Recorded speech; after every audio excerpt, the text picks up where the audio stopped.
questão é a seguinte: existe ou não existe Deus? É redundante falar que é uma questão que tem perdurado durante os séculos, né? Mas, para começar, né, o primeiro passo a se tomar é definir o que está de fato querendo dizer com o conceito Deus. É um conceito muito amplo, né? Que vai desde mitos que considera ratos deuses, forças da natureza deuses, politeísmos, né? A gente tem mitos primitivos, né? Maias, astecas, egípcios, gregos. E na outra mão a gente tem conceitos sofisticados para o conceito Deus, que é, por exemplo, o deísmo, né? De Epicuro, que considera Deus como uma força criadora, a qual a gente não pode falar sobre a interferência dele no mundo ou não, a gente não tem acesso a isso. E conceitos ainda como o panteísmo, né? Que Spinoza foi o filósofo, né, que abordou isso no seu livro Ética de uma forma muito interessante, a qual poderia se dizer que Deus está em todas as coisas. Tudo revela Deus, tudo é Deus. Que é talvez semelhante ao sentido que Albert Einstein quis dar para a palavra Deus, né? No sentido de ser uma força, uma totalidade. Enfim, a gente tem toda essa variação no conceito de Deus. Outro ponto é entender que, bom, muito ateu usa esse argumento, e ele de fato ele não é válido, ele é infundado, de dizer que o fato de não ter evidências que apontam Deus implica a sua não existência. Isso é um erro. Isso é um erro que o ateu ingênuo, né, colocar assim, o ateu ingênuo costuma usar, porque, logicamente falando, as evidências que a gente tem aqui pode talvez confirmar a existência de algo, mas jamais implicar a não existência de alguma coisa. Bom, a título de exemplo, para isso ficar claro, a gente não tem qualquer evidência que exista vida fora do planeta, né? Fora do nosso sistema solar, se quiser colocar assim. Todavia, é totalmente até plausível, né, a gente imaginar pelo tamanho do universo que exista vida em outro planeta. É uma possibilidade, é uma hipótese real. Contudo, não há qualquer evidência. Não há evidência que afirme tal. Ou seja, não podemos dizer que não existe vida fora do planeta simplesmente pelo fato de não ter evidências. Tudo bem. Então esses são os primeiros pontos para a gente começar a investigar essa questão. Pontos cruciais, né? Em relação aos conceitos mitológicos para Deus, né, os conceitos gerados pela religião, a gente tem diversos exemplos aqui que poderia ser citado, mas eu gostaria, né, que o vídeo aqui eu vou abordar filósofos da filosofia moderna. É claro que é um assunto que perdurou por todas as idades, né, da humanidade, mas no caso dos filósofos modernos, né, que deram início, vamos colocar assim, a Era das Luzes, ao Iluminismo, é o que eu vou abordar. Bom, o David Hume, ele é um filósofo muito famoso, principalmente pelas suas críticas feitas ao nosso conhecimento, né, ao entendimento humano. A gente está, segundo o autor, né, a gente está num mundo a qual a gente vê um evento seguindo a outro, mas a gente não consegue ver o que de fato liga a chamada causa ao efeito. A gente não tem acesso a esse poder oculto, a gente não tem acesso à realidade em si. Logo, todas as coisas, a princípio, a priori, podem ser tudo. David Hume é claro nisso. Então a gente está num mundo que qualquer mitologia poderia ser real. Qualquer definição para Deus poderia ser real. Uma vez que somos ignorantes, né, e estamos lidando com o mundo da forma que ele nos aparece. Tudo bem. Dado essa concepção, quando a gente observa, né, as nossas limitações no mundo, David Hume vai voltar no que a gente observa no mundo, né? As coisas que, pelo hábito, né? Mas as coisas que a gente observa, a nossa experiência. Ela vai nos dar as informações, né, as melhores que tivermos, para podermos julgar o que está acontecendo, o que crer ou o que não crer, né? Basearemos os nossos sentidos nas coisas observadas até então. Mas é claro que Hume deixa explícito no livro que os dados dos sentidos jamais nos estão dando a verdade. Mas há de se entender que é o melhor que temos, né, para julgar nossas crenças. Para isso ficar mais claro, né, e ele vai fazer uma crítica direta a isso no livro sobre o entendimento humano, né, igual eu já citei, que é esse livro, que é um dos livros mais significantes para a filosofia que eu já li. Inclusive, vale a pena a gente dizer aqui, que o próprio Kant, antes de ler esse livro, do David Hume, e antes de conhecer Hume, né, o Tratado da Natureza e tal, ele ia fazer metafísica. Então, assim, a partir da leitura deste livro, Immanuel Kant escreveu um livro completamente diferente, que é a Crítica da Razão Pura. Né? Bom, no livro em questão, tem um capítulo que chama dos milagres, né? Que o Hume vai falar em relação a essas crenças que contrariam ao que a gente tem pelos sentidos. Né? Vamos para o texto. Assim, a evidência que temos para a veracidade da religião cristã é menor que a evidência para a veracidade de nossos sentidos, porque já não era maior que esta, nem mesmo nos primeiros autores de nossa religião. Essa nossa religião, que certamente é uma ironia do autor, porque ele não tinha crença em nenhum Deus, e aqui ele está ironizando, né? No caso. Bom, continuando. Devendo certamente diminuir ao passar deles para seus discípulos, e ninguém pode depositar nos relatos destes tanta confiança quanto no objeto imediato de seus sentidos. Ora, uma evidência mais frágil jamais pode desfazer uma mais forte, e assim, por mais que a doutrina da presença real estivesse claramente revelada na Escritura, dar a ela nosso assentimento seria diretamente contrário às regras do raciocínio correto. O raciocínio correto aqui seria esse, né, que eu já falei, que seria a partir dos dados empíricos, né, a partir do que temos pela experiência. Continuando, soltando aqui a segunda parte, ele diz: nada é tão conveniente quanto um argumento conclusivo dessa espécie, que deve, no mínimo, silenciar o fanatismo e a superstição mais arrogantes e livrar-nos de suas exigências descabidas. E agrada-me pensar ter descoberto um argumento de tipo semelhante que, se for correto, atuará junto aos sábios e instruídos como um freio permanente a todo tipo de ilusão supersticiosa, e, por conseguinte, terá utilidade enquanto perdurar o mundo, visto que, segundo suponho, relatos de milagres e prodígios estarão presentes por todo esse tempo, em toda a história sagrada e profana. Embora a experiência seja nosso único guia ao raciocinar sobre questões de fato, é preciso reconhecer que este guia não é totalmente infalível, mas pode, em alguns casos, levar-nos a erros. Então, o Hume aqui nesse final, né, da passagem citada, deixa claro que os nossos sentidos podem sim nos levar ao erro, né? Não estão nos dando verdade úteis. Todavia, é tudo o que temos, ou o melhor que temos, né, para selecionar as nossas crenças. Então, outro ponto claro a se ter em mente também é entender que a não crença, né, a não fé em algum Deus, não implica ateísmo, né? Porque o ateísmo propriamente dito, ele é a crença, ele é a negação, né, de qualquer Deus, independente de definição. Independente de definição que se dê para o conceito. Então, é uma crença. Existe a posição, digamos, do meio imparcial, que é a suspensão do juízo, né? Atualmente é denominada pelo agnosticismo, né? A qual não afirma nem que sim, nem que não, dado ao que temos pelas experiências. Bom, já que estamos falando da suspensão do juízo, né?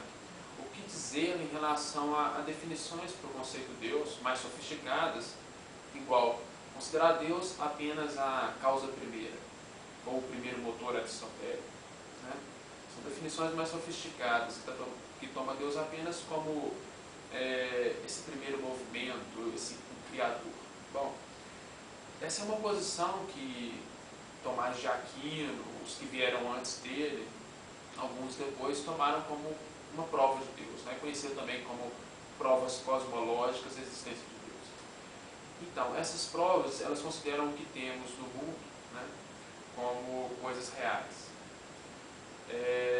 Inclusive, é uma posição que é denominada materialismo ou realismo, né, a qual o que temos acesso no mundo seriam coisas reais. E aí, ao pensar no que observamos, teríamos a necessidade tanto de uma causa primeira que era um argumento muito forte. Né? Então, para desmontar isso, né, ou para enfraquecer tal argumento, desde mesmo antes de Cristo, né, os pirrônicos, a escola pirrônica, a qual é o fundador do ceticismo, né, do ceticismo mais contundente naquela época, a qual eles, dadas as teses equipolentes, né, eles suspendiam o juízo, não afirmavam nada. Então, em relação aos dados do mundo, um cético pirrônico não afirmaria nem que existem as coisas como elas nos aparecem, e nem que não existem. Poderia tanto ser como não ser. Ok. Quando chega em Descartes, isso a gente está falando, né, da filosofia moderna, René Descartes, ele retoma o ceticismo, né, mas com questões talvez mais ainda hiperbólicas. O Descartes, né, ele é famoso por procurar investigar o que seria um conhecimento indubitável. O que seria indubitável? Né? Essa é a proposta do Descartes ao iniciar as meditações, né? A meditação sobre a filosofia primeiro, que é o nome específico do livro. Né? Então, o que Descartes faz ali, em resumo, né, no início do livro, é suspender as coisas externas, o conhecimento que a gente tem do mundo. O que Descartes faz ali é mostrar que as coisas a qual nós temos acesso, né, pelos sentidos, elas podem totalmente estar sendo projetadas pela nossa própria mente. O argumento famoso do Descartes que ele usa, né, é em relação ao sonho. Né? Porque no sonho a gente projeta de fato um mundo. No sonho a gente tem sensações, né? A gente sente sede, frio, dor, medo, né? Coragem. Isso tudo é possível ser projetado no sonho. Né? A gente projeta também outras pessoas no sonho e, fazendo um paralelo, igual o Descartes faz, nada impediria de que este mundo ao qual nós estamos vivendo seja uma projeção também da nossa própria mente, ou ainda, né, por ser mais sofisticada, por ser mais elaborada, poderia ser uma projeção de um Deus enganador. É a expressão que o Descartes usa. Né? Para ilustrar isso bem, a gente pode pensar no Matrix. Né? O Matrix mostra isso bem, a qual um mundo é projetado ali pelas máquinas, né? E tem toda um movimento, né? Toda uma ideologia, toda uma realidade por trás daquelas intenções. Bom, que na verdade estavam sendo só projetadas na mente do Neo, por exemplo, de todos aqueles que estavam na Matrix. Então, com isso, né, com essa descrença nos sentidos, com essa possibilidade que os nossos sentidos não ser nada, ou, né, não ter presença material de fato, com ele, né, com essa descrença no mundo exterior, vai junto o argumento da causa primeira. Porque se já não existe um mundo exterior, ou se pelo menos já é possível que não exista um mundo exterior, não faz sentido se perguntar por uma causa primeira, nem pelo primeiro motor. E aí, a princípio, poderia dizer, então, como fica Deus, enquanto essas definições, né, de primeiro motor e causa primeira? Nesse sentido, a partir do mundo exterior, se perderia. Mas o Descartes, né, ao se colocar o mundo exterior em dúvida, ele chega à definição famosa do penso logo existo, né, que é cogito ergo sum, em latim. Então ele começa a investigar a partir disso, né, dessa coisa que pensa, né, coisa pensante, res cogitans, né, coisa pensante. A partir dessa coisa pensante ele vai investigar se é necessário ter uma causa exterior a ele. Ou seja, ele é causa dos seus pensamentos, ele é causa da sua existência, ele de fato está projetando esse mundo ou não. Então, essas questões o Descartes vai levantar a partir do eu penso, logo existo. Né? E aí, nesse momento, o Descartes vai chegar ao ponto de falar pela sua ignorância. Na ignorância ele fundaria esse ser exterior a ele, que seria Deus, né? Seria aquilo que o gerou, porque ele não tem sequer conhecimento de ele mesmo ter trago a existência. Isso já seria uma possibilidade de existir Deus. Porque ele mesmo chega a levantar a questão de que ele poderia ser Deus, ele poderia ser esse ser, essa totalidade, esse ser que pensa. Mas o que faz esse argumento perder o sentido é o fato de ele não saber. Só o fato de ele não saber se ele é esse Deus, ele já não seria, né? Então ele estaria de algo exterior. Bom, eu vou ler a passagem, né, do Meditações de Descartes, Meditações sobre a Filosofia Primeira, também um livro dos mais importantes, né, da filosofia moderna. Eu vou ler aqui a terceira meditação, o parágrafo 31 em diante, diz assim: essa questão, né, dele se considerar ele mesmo como Deus. Mas talvez eu seja algo mais do que percebo e todas as perfeições que atribuo a Deus estejam de algum modo potencialmente em mim, embora ainda não tenham aparecido e não tenham se manifestado em ato. Pois já experimento agora que meu conhecimento aumenta paulatinamente e não vejo o que poderia impedir que cresça mais e mais infinito, nem também que o conhecimento assim aumentado não possa eu adquirir com sua ajuda todas as restantes perfeições de Deus, nem vejo razão porque a potência para essas perfeições, que já se encontra em mim, não seja suficiente para produzir a ideia dessas perfeições. Então, que ele está levantando essa possibilidade de ele ser Deus e de não ter, talvez, né, a necessidade desse algo exterior, criador do ser que pensa. Continuando o texto, ele já responde: pelo contrário, olhando de mais perto, reconheço que nada disso é possível, pois, em primeiro lugar, se é verdade que meu conhecimento aumenta paulatinamente e que há em mim muitas coisas em potência que ainda não se atualizaram, contudo, nada disso pertence à ideia de Deus, na qual nada há com efeito que seja de modo algum potencial. Deus seria ato puro, né? Pois nela tudo é atual e efetivo, e o próprio fato do aumento gradativo já não é acaso uma prova certíssima de imperfeição em meu conhecimento? Então, assim, nesse ponto aqui o Descartes já coloca, né, essa imperfeição de ele estar adquirindo conhecimentos já implicaria que ele não seria Deus, ele não enquadraria na ideia de Deus. A gente indo aqui para o parágrafo 34, continua da seguinte forma: ora, se eu fosse independente de tudo mais e recebesse meu ser de mim, não duvidaria, não desejaria, e em mim nada faltaria, pois me daria todas as perfeições de que há alguma ideia em mim, e assim seria eu mesmo Deus.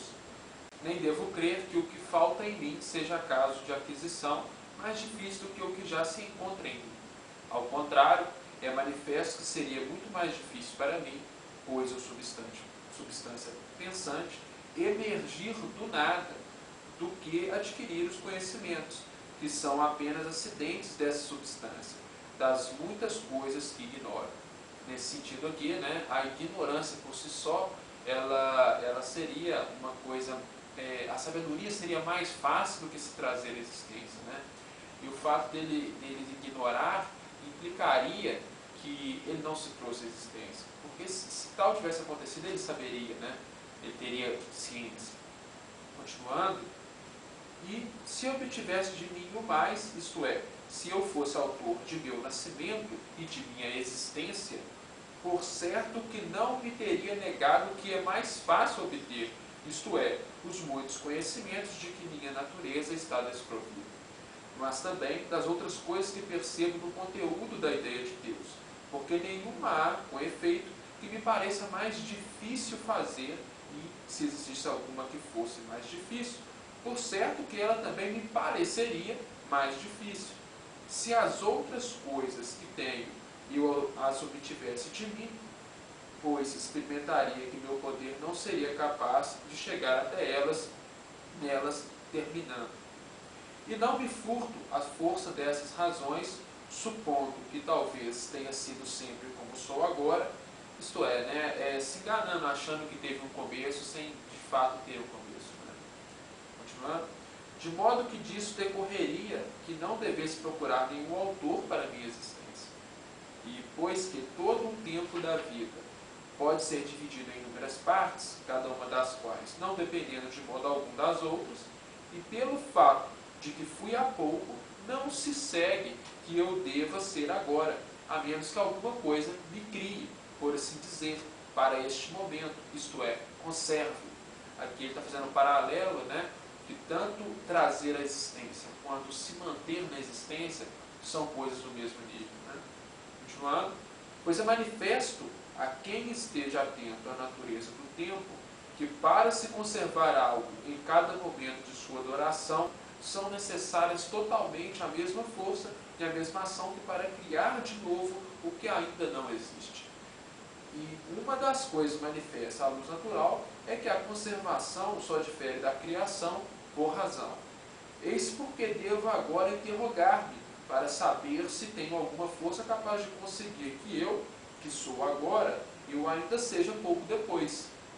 Já que, não sendo senão coisa pensante, ou pelo menos, como agora só se trata da minha parte, que é precisamente coisa pensante, se houvesse em mim aquela força, sem dúvida que dela estaria consciente. Isso é, a força para se manter na existência, né? Mas, como experimento que não há nenhuma, sou levado a reconhecer da maneira mais evidente que dependo de algum ente diverso de mim. Então, é basicamente isso, né?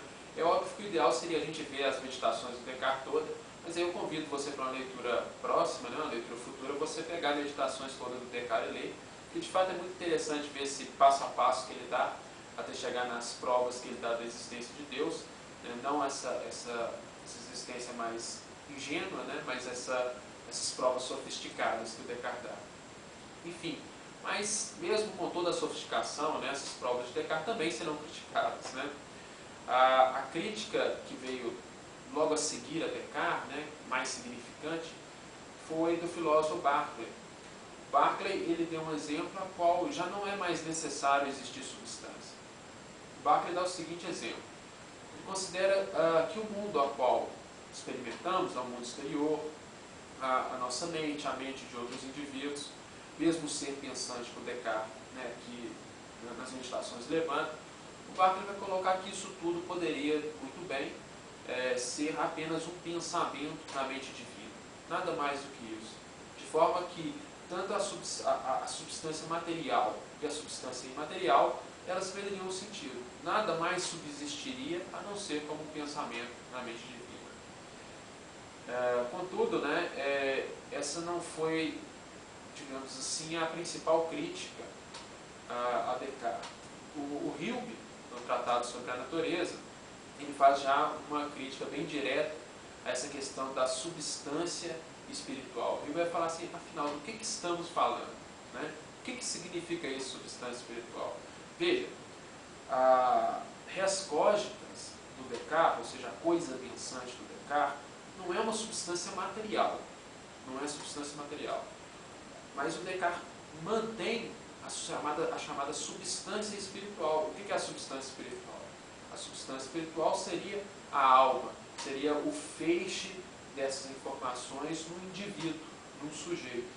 Só que o que o Hilbe vai fazer é mostrar que não tem necessidade de falar em substância espiritual, uma vez que tudo que observamos, tudo que pensamos, não tem necessidade de implicar substância. Em seguida, né, a crítica do Hilbe, que o Kant vai ter acesso, o Kant vai elaborar, né, na crítica da razão pura, diversas páginas para refutar essa ideia do Descartes. Porque é o seguinte, né, a título de ilustração, se o eu, a coisa pensante, for uma substância espiritual, se é uma alma, se é um indivíduo, um sujeito, estaria aqui nesse feixe e o ser, né, criador estaria externo, né, externo à coisa pensante. O que o Kant vai fazer é mostrar que tudo que leva a dizer, né, tudo que leva o Descartes a dizer que existe essa substância enquanto essa coisa pensante, nada mais é do que uma questão formal. O que isso significa? Que tudo que a gente pensa, que a gente experimenta e o que a gente diz ignorar, né, que é digamos assim, a base para o Descartes fundamentar essa prova, esse ignorar, o Kant vai falar que é tudo apenas formal, no sentido de um sujeito do juízo. A gente não pode considerar que o fato de eu achar que os meus pensamentos, né, estão em sequência, meus pensamentos implicariam o eu. O que o Kant vai mostrar é que o eu é simplesmente uma função. Ele não pode considerar, a partir disso, que existe uma alma, que existe uma substancialidade desse eu, né, formando um sujeito. Bom, de fato os termos do Kant é técnico, né, e um exemplo, mais uma vez, para a gente ilustrar isso, a gente pode recorrer de novo ao filme Matrix, né, que é um filme excelente, que tem todas essas questões filosóficas ali implícitas. Se a gente for pensar, né, essa questão, no Matrix, imaginemos que ali você tem, né, o Neo, ele olharia para uma árvore, ele acharia que a árvore é exterior a ele, o cachorro, o sorveteiro, ele não diria que ele faz parte do seu ser. Mas, né, para quem viu o filme, todas essas informações dentro da Matrix, na verdade, faz parte de um chip, de uma máquina. Né? Elas não existem por elas mesmas, faz parte de uma máquina. Nesse sentido, o ser só é a Matrix. Agora imagine a Matrix sendo eterna, né? Onde só ela existe, o resto sendo tudo ilusões. Entende? A própria necessidade de algo ter sido criado perde o sentido. Né? Quanto mais falar em substância, né, no eu sendo um feixe formando um sujeito, não faz sentido. A gente tem impressões, mas dizer que essas impressões estão formando um sujeito não faz sentido. Né? No exemplo, todos os componentes da Matrix, todos os indivíduos dentro da Matrix, como o Neo, todas as pessoas que ele tinha, né, convivência, fazem parte de um único ser. A gente pode recorrer também, né, ao exemplo, além do Berkeley, que dizia, né, tudo ser apenas um pensamento na mente de Deus, para acabar com essa ideia de substância, a gente pode recorrer também ao exemplo do Parmênides, né, que é um pré-socrático que dizia que tudo o que nasce não é. A única realidade seria uma esfera fechada nela mesma, imutável, né? E se pensar nesse sentido, ele seria um único ser, o resto sendo ilusões. Né? Aí, nesse sentido, eu vou ler aqui exatamente a passagem do Kant na Crítica da Razão Pura, para pegar a terminologia dele, né? Para não dizer que não constou no vídeo. Ele diz assim: assim, pela análise da consciência de mim mesmo, no pensamento em geral, nada se adianta quanto ao conhecimento de mim mesmo enquanto objeto. A exposição lógica do pensamento em geral é erroneamente considerada uma determinação metafísica do objeto. Nesse sentido, não tem sujeito. Né? Como eu disse, é apenas um sujeito do juízo, é apenas uma forma lógica, né, de se dizer o mundo experimental, de se dizer esse fluxo de pensamentos, não constituindo um sujeito, um objeto, um indivíduo. Né? Enfim, então teríamos essas duas posições. De um lado, o ser todo, a gente sendo parte do ser, digamos assim, e do outro, o que o Kant faz é o seguinte, é colocar a possibilidade de ser tanto um objeto como um não objeto. O que o Kant vai estar mostrando aqui é que nada implica a necessidade de que o eu seja um sujeito, seja uma substância. O que o Kant está mostrando é que não existe essa necessidade. Portanto, a gente teria as duas opções, né? Uma existindo o eu enquanto sujeito, e aí, pensando em Descartes, teria que ter essa causa deste eu sujeito, desse eu coisa pensante, ou então ser toda a realidade, né? Ser toda a esfera de Parmênides, a qual já perde o sentido de falar de criação. Aí, nesse campo, perde o conceito de Deus, perde a sua significância. Né? Então, digamos que de um lado, a gente pode considerar que Deus, enquanto Criador, minimamente, e do outro perde o sentido de criação. A gente poderia dizer que existe a realidade. O Kant concordaria com dizer, pensa, logo existe algo. Isso Kant concordaria. Então, né, portanto, a gente, aqui no final do vídeo, pode chegar a essas duas hipóteses. O que a gente tem que fazer é suspender o juízo. Mas se pegar esse conceito mais amplo de Deus, enquanto apenas criador, né, teria essa possibilidade, e também como tem a possibilidade de ser só esse ser, ou seja, não tem mais necessidade de um criador. É isso aí, até a próxima.